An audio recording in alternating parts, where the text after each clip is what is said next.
Irmãos, que bom nós estarmos juntos mais uma vez. Eu sou o pastor Emerson e é sempre bom ter você conosco aqui no nosso canal. E hoje nós estamos na lição de número 3 do terceiro trimestre de 2020, ok? Lição de número 3 do terceiro trimestre de 2020.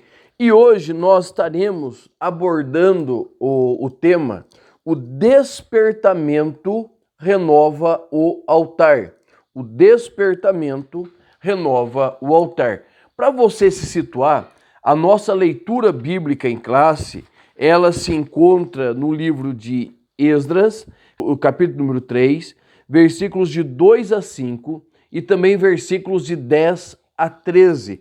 Muitos dos nossos alunos, eles ainda não têm a lição nova, porque a CPAD, ela demorou um pouco para poder imprimir, né, já nas questões da pandemia, e quando ela tomou por decisão reeditar essa lição de 1993, comentada pelo pastor Eurico Bergster, então já não deu tempo que todos os alunos da escola dominical no Brasil recebessem, tá?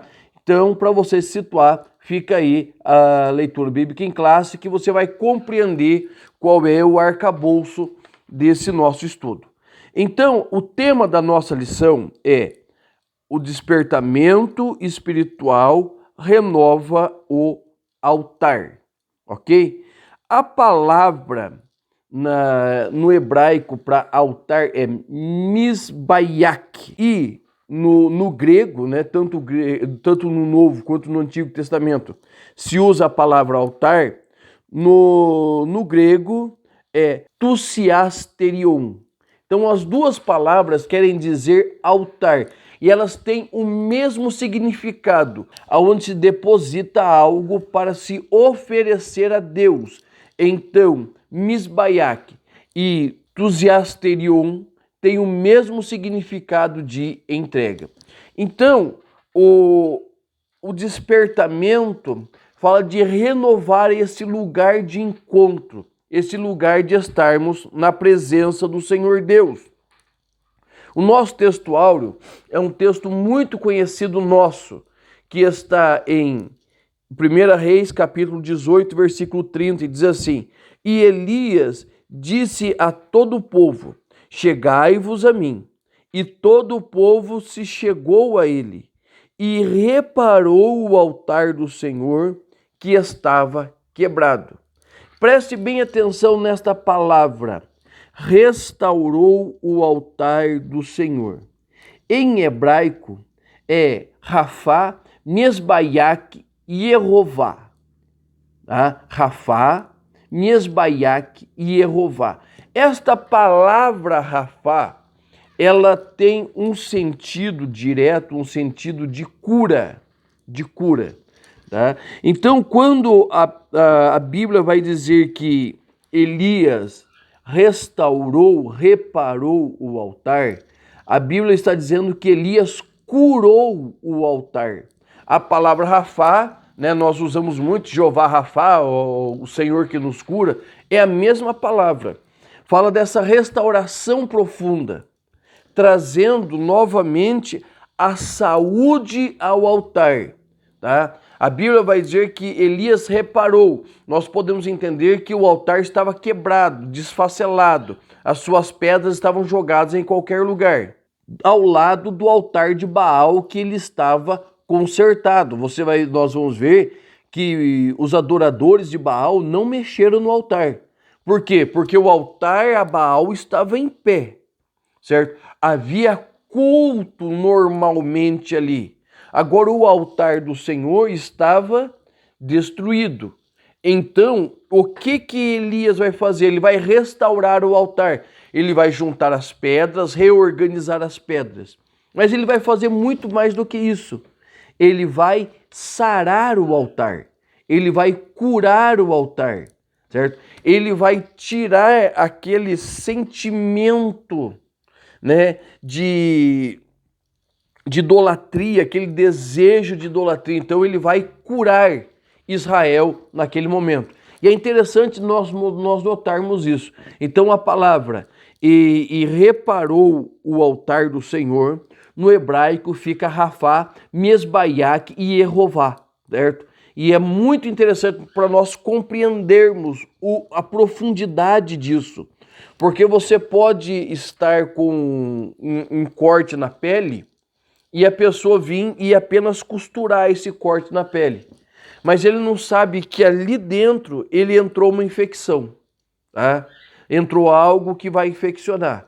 Então, o que Elias fez? Elias tirou tudo de dentro, certo? Tirou, curou e costurou, reparou de novo. Então, é por isso que é tão importante esse texto de Elias. E outra coisa, por que a questão do Monte Carmelo?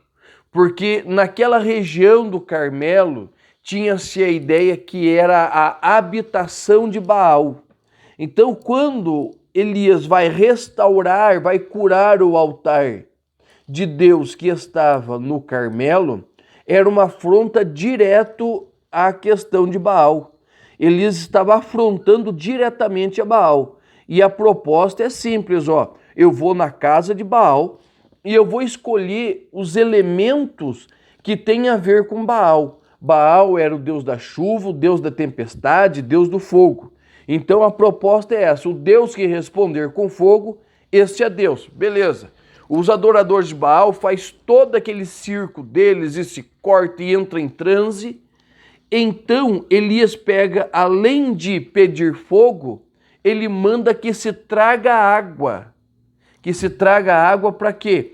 Para encher de água aquele ambiente, que era um dos elementos cultuais de Baal, referente à chuva. E o que acontece? Elias faz uma simples oração. Os profetas de Baal ficaram desde manhã até o meio-dia e nada aconteceu. E eu acho Elias uma figura, né? E ele começa a tirar sarro. Viu? Grita mais alto, ele deve estar dormindo. Grita mais alto, deve estar passeando, né? Então a ideia de Elias é acordar o povo para a inércia e ineficácia de crer num Deus que não existe. Porque só existe um Deus, os outros não são deuses, são demônios. Então quando Elias ele faz isso no Carmelo, com fogo e com água, era uma afronta direta a Baal. E nós precisamos estudar isso. Mas o povo da época tinha esse pleno conhecimento. Então a questão do altar é muito importante. E quando Elias ora, depois de ter reparado, depois de ter curado o altar, o que acontece? O fogo de Deus desce, consome não somente o sacrifício, mas consome toda a água em redor e lambe a poeira. Ou seja, Deus ele se mostra como soberano sobre todas as coisas, né?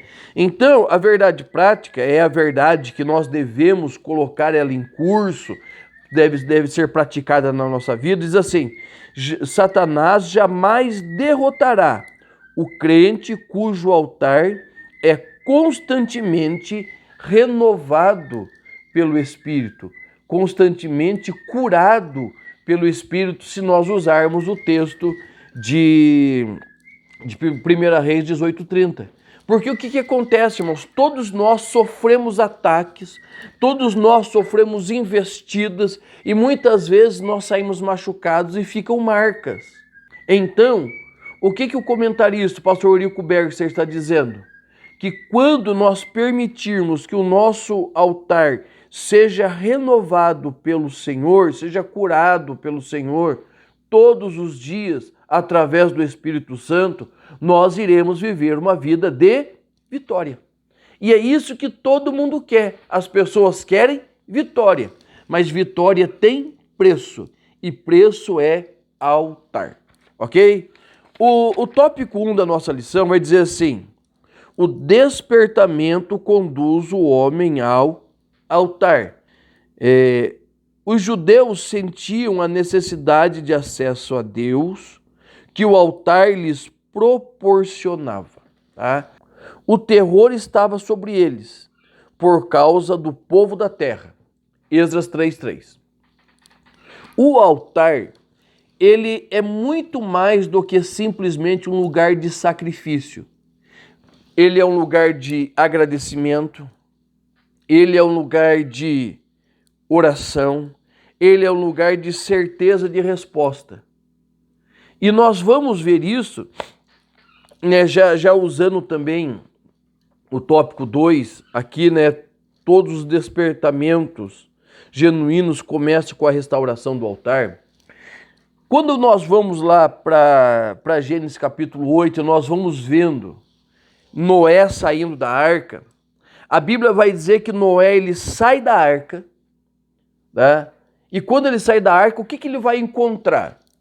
Ele vai encontrar um mundo totalmente devastado, certo? Um mundo frio. Por quê? Porque a humanidade toda havia morrido. Apenas 8 almas existiam. Noé, sua esposa e seus filhos e noras. Era o que existia.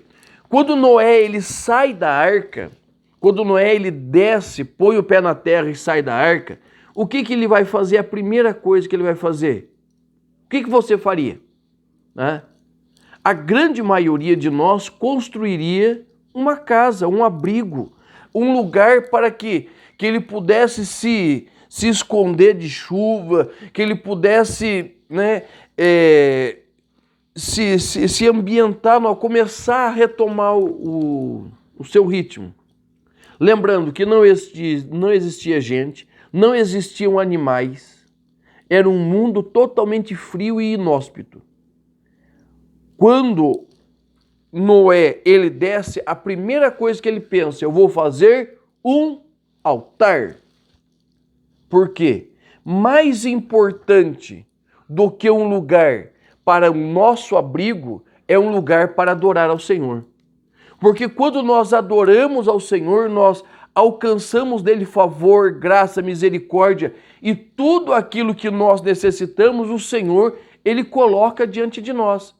Então, quando Noé ele restaura o altar, ele está priorizando Deus.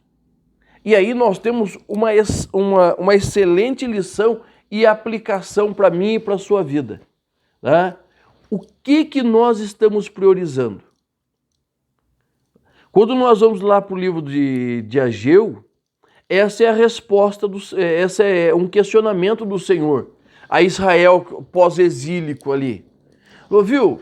Vocês estão fazendo casas estocadas, ou seja, casas bem acabadas, cheias de retoques, mas a minha casa, o lugar de adoração está em ruínas. Então a questão, irmãos, é exatamente essa. Nós precisamos priorizar o altar. Nós estamos em tempo de pandemia e nós precisamos ali priorizar o altar de Deus sobre as nossas vidas. Para quê? Para que nós tenhamos naquele lugar, nós tenhamos resposta da parte de Deus. Nós tenhamos o quê? Um escape emocional. Nós tenhamos uma segurança espiritual e uma certeza que o Senhor irá abrir as portas para nós. Então, por que o povo de Israel estava atemorizado nesse retorno? Se eles tinham autorização do rei, cartas do rei, tinham poder do rei para até pegar as contribuição das nações vizinhas. É porque eles sabiam que o rei, mesmo sendo despertados por Deus, ele não era Deus. E eles precisavam do quê? Do auxílio de Deus. Então, quando eles chegam ali e os homens se levantam contra ele, existe toda aquela movimentação contra Israel, o que eles entendem? Eles entendem assim: nós precisamos buscar a Deus. E é onde se busca a Deus? No altar, certo? No altar. E é isso que nós precisamos voltar a esse tempo de adoração ao Senhor, a esse tempo de oração. Quando nós vamos entrar no tabernáculo feito por Moisés, o primeiro objeto que tem ali logo após a porta é o altar do sacrifício. Esse altar do sacrifício é o que nos proporciona a entrada na presença de Deus. Nós trazemos o nosso sacrifício diante de Deus e colocamos ali. Ok. Antes da cortina do tabernáculo, que separava o santo lugar do santo dos santos, o que tinha? Outro altar. O altar do incenso, que fala das nossas orações. Então, para entrarmos na presença de Deus, primeiro, é preciso ter sacrifício. Sacrifício, irmãos, não é ficar se cortando. Sacrifício não é andar de joelho. Sacrifício não é só fazer campanhas de 100 dias de jejum, não. Sacrifício é renúncia do pecado, é renúncia de tudo aquilo que nos afasta de Deus. E é preciso também uma vida de oração, se colocar diante de Deus em oração. É preciso essa visão que nós precisamos restaurar o altar do sacrifício e o altar da oração. Porque sem esses altares, irmãos, nós não seremos nada. Lembra quando Abraão foi sacrificar o Isaque? Quais os elementos que ele estava carregando? Ele estava carregando fogo, cutelo, lenha. E o sacrifício estava subindo com Abraão. Tá? Ele iria sacrificar o seu filho, aí nós vemos a fé. A certeza que Deus responderia. O escritor aos Hebreus vai dizer que Abraão tinha tanta certeza que Deus iria agir, que na cabeça de Abraão é que mesmo que meu filho morra, Deus ressuscite, porque ele é uma promessa, é a fé. Então o que acontece? Quando Abraão chega lá em cima, ele organiza o altar, organiza a lenha, coloca Isaque em cima. Ele está dizendo assim, Senhor, eu confio firmemente no Senhor. Por quê? Porque Abraão era um homem de altar. Tudo na vida de Abraão tinha altar. Toda a movimentação de Abraão tinha altar. Entendeu? Então, irmãos, é muito importante nós colocarmos na nossa mente esta necessidade. E é muito propício a colocação do pastor Eurico Berzi, que o terror estava sobre eles por causa do povo da terra. Por quê? Porque eles se sentiam abandonados, porque não tinham ainda levantado um altar. Tá? Não tinha ainda se firmado um altar. E note bem, o versículo 3 começa assim: e firmaram o altar sobre as suas bases, porque o terror do Senhor estava sobre eles. Aonde eles foram construir o altar? Aonde já tinha altar. Tá? Nós vamos ver no ponto de número 3, né? O ponto de número 3 vai dizer assim: cuidado com as imitações. O altar ele precisa estar no lugar certo dele. Evangelho de Mateus capítulo 6. Buscai ao Senhor em primeiro lugar. Coloque o Senhor em primeiro lugar. E depois as coisas vão acontecer. Certo? Depois as coisas vão andar. Depois a resposta vem. Depois a cura vem. Depois a libertação vem. Mas o altar precisa estar levantado. Nós precisamos desse despertamento, irmãos. Despertamentos do altar. Nós precisamos despertar o altar. Nós precisamos despertar esta vida no altar, certo? Então, o altar aonde ele foi firmado? Aonde já tinha as bases deles. Eles foram e encontraram as bases do altar. Eles poderiam ter colocado o altar em qualquer lugar, mas eles entendiam que o altar de Deus não pode ser movido. Aonde Deus orientou Davi, aonde Deus orientou Salomão, deveria ser colocado de volta o altar. Tá? E isso, irmãos, nós precisamos colocar o nosso altar de sacrifício, entregar ao Senhor a nossa vida, a nossa família.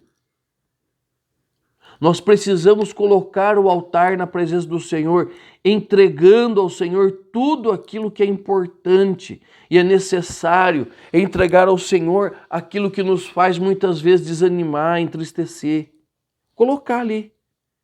E também colocar-nos diante do altar do incenso.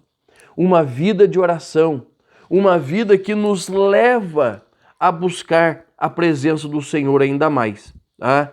Então, e o versículo 4 vai dizer que depois que eles fizeram isto, eles celebraram a festa do tabernáculos como estava escrito. Qual era o cuidado do povo? Era servir a Deus como Deus queria que fosse servido. Esse é um grande problema. As pessoas estão servindo a Deus de qualquer jeito, como eles querem, certo? Eles fazem o altar do jeito deles, eles colocam o altar onde eles querem, eles levam as coisas, mas não, Deus é exigente. Deixa eu ler um texto para vocês, que está em Êxodo, capítulo 20, versículo 24, 25 e 26, diz assim: um altar de terra me farás, e sobre ele sacrificarás os meus holocaustos, e as tuas ofertas pacíficas, e as tuas ovelhas e as tuas vacas. Em todo lugar aonde eu fizer celebrar a memória do meu nome, virei a ti e te abençoarei. E se me fizeres um altar de pedra, não o farás de pedra lavrada. Se sobre ele levantares o buril, profaná-lo-ás. Não subirás também por degraus no meu altar, para que a tua nudez não seja descoberta diante dele. Ou seja, preste atenção. Primeiro, Deus estava falando que o altar pode ser de terra, pode ser de pedra, certo? O altar que eles estavam levantando em Esdras era de metal, era de cobre, tá? Só que todos eles eram uma marca do quê? Que aonde o Senhor fizesse celebrar o seu nome, ele estaria ali. E o que mais? Deus deixa bem claro, não suba degrau, para que não apareça sua vergonha. O altar é um lugar de revelação. Tá? Está dizendo assim que o altar seria um lugar alto. Se a pessoa subisse naquele altar, certo? Por degraus, como eles usavam túnicas, possivelmente as suas vergonhas, sua carne apareceria. O altar é um lugar de manifestação de Deus. Não é um lugar de manifestação nossa, como nós temos visto. Pessoas dando show, pessoas falando atrocidades, né? Atrocidades. Esses dias minha menina mostrou para mim um vídeo de uma dita pastora que no altar de Deus ela está usando uma música daquela cantora americana Taylor Swift, né? E dizendo que o Espírito Santo falou para ela a respeito dessa música, que ela estava falando com Deus e o Espírito Santo falou: irmãos, aonde que Deus vai usar algo profano, de pessoas profanas para ministrar a sua palavra? Tá? O altar de Deus, irmãos, não é um altar de brincadeira, é um lugar de revelação. E o que nós vamos ver? Aí nós já entramos no tópico 2, tá? Que o altar de Deus é um lugar de comunhão, onde nós encontramos Cristo, o centro da nossa comunhão com Deus. Todo o Velho Testamento, ele aponta para Cristo. Lembra que nós falamos a respeito de Abraão e de Isaac subindo? Lembra que eu falei que o sacrifício estava subindo com Abraão, mas Abraão pela fé, ele cria que o Senhor iria realizar algo? Quando Abraão levanta o cutelo, todos nós conhecemos, a voz vai gritar: não faças tal. O sacrifício está ali amarrado, né? O sacrifício está ali colocado para quê? Para que você, porque pela sua fé, você provou o seu amor e dedicação a Deus. Ou seja, quando ele olhou aquele sacrifício que estava ali, aquele cordeiro amarrado pelos chifres, ele compreendeu que Deus era Deus de preparações. Tá? E é muito interessante, porque, irmãos, quando nós olhamos para o Calvário ele simboliza o altar de sacrifício de Deus, um altar de terra, aonde o cordeiro pascal foi colocado sobre o madeiro e foi imolado. O seu sangue verteu. Tá? É a mesma coisa que Abraão faria com Isaac. O altar de pedras, a lenha ali colocada e o cordeiro sacrificial ali em cima. Cristo foi o sacrifício perfeito. O Gólgota foi o altar onde Deus sacrificou o seu filho.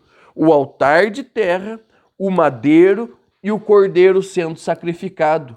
Para quê? Para a salvação de muitos. Então toda a nossa fé, toda a nossa comunhão só pode acontecer através de quem? De Cristo.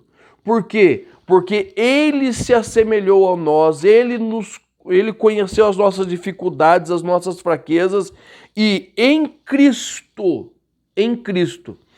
todos nós fomos santificados e temos assim acesso a Deus. E nesse processo da crucificação, toda a Trindade, o que o pastor Eurico Bergs vai colocar aqui, toda a Trindade atuou ativamente na morte expiatória de Jesus. O Pai, antes da fundação do mundo, planejou a obra redentora. Cristo, o Filho, entregou-se a si mesmo em oferta e sacrifício. O Espírito Santo ajudou o Filho a vencer todos os obstáculos que se levantaram contra ele. Ou seja, toda a Trindade trabalhando em prol do quê? Da redenção humana. E essa questão da Trindade para nós tem que ser algo muito bem esclarecido, porque existem muitas seitas por aí que estão pregando o unicismo, ou seja, eles não creem na Trindade. E a Trindade é algo bíblico. Mais uns dias nós vamos lançar no nosso curso Teologia Bíblica Fácil um vídeo só sobre a Trindade, certo? Explicando como é a Trindade, como entender e principalmente como explicar a Trindade para pessoas que não compreendem. Então toda a Trindade, Pai, Filho e Espírito Santo, trabalharam em prol de uma obra única, que era a salvação do homem e a possibilidade do homem se encontrar com Deus. E esse Espírito Santo, ele levou a cabo toda a obra, lembrando que Jesus veio ao mundo através da ministração do Espírito Santo.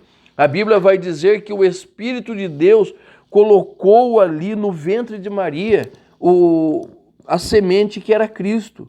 O ministério de Jesus foi todo recheado por obras do Espírito Santo. O Espírito Santo o levou no deserto, certo? O Espírito Santo estava sempre com ele. Então nós precisamos disso em vista. E nós precisamos, irmãos, tomar cuidado com a questão da imitação do altar.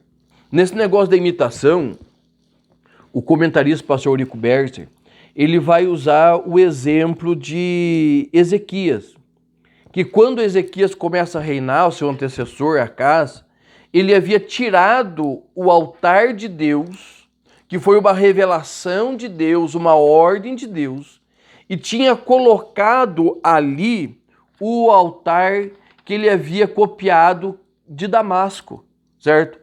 Um altar a um falso Deus. E o que acontecia? Nesse altar tinha revelação, nesse altar tinha profecia. Quando nós voltamos para Elias, nós vemos a mesma coisa. Quando os adoradores de Baal estão enfrentando Elias, eles têm sacerdote, eles têm profeta, certo? Eles entram num transe místico, certo? Eles têm a Bíblia vai dizer que eles estão, naquele momento, eles estão profetizando, eles têm clamor, eles têm rogo, eles têm choro. E muitas vezes as pessoas olhavam e falavam, nossa, um homem de Deus, uma mulher de Deus, e chorando com uma certa sinceridade. Mas por quê? Porque se parecia com um culto a Deus. O altar de Acás se parecia com o altar de Deus. Os sacerdotes de Baal, os sacerdotes de Azera pareciam com sacerdotes de Deus, mas não tinha eficácia. Então o que vai acontecer? Deus vai se manifestar verdadeiramente no altar de Elias. E o que nós estamos vendo hoje, irmãos? Nós estamos vendo exatamente isso. Muitas pessoas se misturando no nosso meio, cantando como crente, pregando como crente, usando técnicas de psicologia, né? Letras de hinos que falam muito mais do homem do que de Deus. Letras que dão ordem a Deus, mensagens que decretam alguma coisa. Irmãos, eu não consigo decretar nada. Eu não consigo decretar o que será daqui a 5 segundos. Eu não consigo ordenar nada. Eu posso ter desejo, a Bíblia vai dizer que dos homens vêm, né, os desejos do coração, mas a palavra fiel vem da boca do Senhor. Então, nós temos sonhos, nós temos projetos, mas tudo vem das mãos de Deus. E nós estamos vendo um tempo em que as pessoas estão vindo no culto para se entreter nos cultos. E, na verdade, o culto não é para nos entreter, é para nos confrontar. Certo? Se você sair de um culto e aquele culto não consertou algo na tua vida, não falou algo na tua vida, você precisa parar e ver se aquele pregador ele está deixando Deus usar. Você precisa ver se você está indo para a igreja com o coração sincero. Por quê, irmãos? Porque o culto é um lugar de confronto. O culto é um lugar aonde nós vamos para ter um encontro com Deus e Deus falar conosco. Certo? Nós precisamos compreender que nem todo... receba a bênção, receba... Não, nem todo culto é assim. A maioria do tempo é Deus nos colocando nos eixos, porque Deus não nos quer felizes, Deus nos quer salvos. A felicidade é a concretização da salvação na nossa vida. A felicidade, a maior vitória que o homem pode receber é a certeza de salvação. Então, irmãos, na maioria desses cultos de entretenimento, as mensagens são longas, cheias de efeitos, palavras, né? E eu me lembro de ter ouvido um áudio do pastor Daniel Berg, né? Nosso saudoso patriarca, pastor Daniel Berg, que a mensagem dele era simples. Jesus Cristo salva, Jesus Cristo cura, batiza no Espírito Santo e vai voltar. Uma mensagem extremamente simples, simples de tudo, mas extremamente poderosa. Que eu, Emerson, estou aqui porque essa mensagem chegou até mim. Então, irmãos, nós precisamos voltar à mensagem bíblica, simples, sem muito floreio, certo? Falar o que precisa ser falado em amor, mas falar pecado é pecado. E no altar de Deus é o lugar onde se queima o sacrifício para que haja perdão. E o sacrifício é aquilo que nós precisamos entregar diante dele. Tá? Irmãos, então nós precisamos olhar dessa forma. Nós precisamos ser despertados para quê? Para renovar o nosso altar. Restaurar o nosso altar. Colocar o nosso altar novamente no lugar dele. Para quê? Para que o fogo de Deus venha, consuma o sacrifício e nós sejamos aceitos e recebamos de Deus aquilo que necessitamos. Ok? Deus te abençoe. É muito bom ter você sempre conosco, né? Deixe o seu like, seu joinha, se inscreva, né? E aqui embaixo nós vamos ter o link do nosso curso Teologia Bíblica Fácil. Ok? Eu te espero lá. Deus te abençoe. Em nome de Jesus.